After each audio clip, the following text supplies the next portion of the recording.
আরে এই দেখো আজকে আমি আমার বাবুকে কেমন করে নিয়েছি। তো আমি কিন্তু ওর দুটো হাত দিয়ে কাপড়ের মধ্যে ঢুকিয়ে দিয়েছিলাম, কিন্তু ও কান্না করছিল একটা হাত বার করবে বলে, তাই আবার একটা হাত বার করে দিলাম। ওর হাতটা তো আবার খেতে হবে তাই না। তো এইভাবেই আমি আজকে টুকটুক করে কটা কাজ করে নিয়েছিলাম, ওকে ঘুম পাড়িয়ে রেখে না, এইভাবে নিয়েই। চলো আজকে একটা চায়ের গল্প বলি। হ্যাঁ, আমাদের বাড়িতে না আগে গরু ছিল, তো তো হচ্ছে দুধ চা খেতাম আমি, কিন্তু অন্য চা লিকার চা খেতাম না। তো ওই দুধ পুরো তুলে নিয়ে ওটাকে 2 কাপ দুধ তুলে নিয়ে ফুটিয়ে 1 কাপ করে সেই চাটাই আমি খেতাম, মানে 6 মাস খেতাম আর 6 মাস খেতাম না। তারপর গরু বিক্রি করে দেওয়ার পরে আমি আর চা খাই না। তারপর আমাকে কেউ চা সাধলে আমি চা খাই না। তাই আমি এত বছর পরে আবার চা খাই।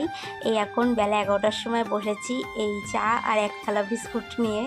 আমি যাদেরকে বলতাম লিকার চায়ের আবার ছাতা কী খাই, চায়ে কী আছে কী খাই, তাদের কাছে আমি ক্ষমা চাইছি, আমার ভুল হয়ে গেছে। আমি এখন বুঝতে পারি এই চা খেলে খিদে মরি যায়। এই বেলা 11টার সময় চা খাচ্ছি, আবার ওইদিকে 3টে সাড়ে 3টের সময় ভাত খাবো। আর আমার না ছোটোবেলার মতন এরকম বিস্কুট ভেঙে চুড়ে নিয়ে এরকমভাবে চা খেতে আমার ভালো লাগে। তো এখনও আমি আবার ওরকমভাবেই খাই। তো ভিডিওটা এখানেই শেষ করছি, ভালো লেগে থাকলে একটা লাইক করে দিও, টাটা।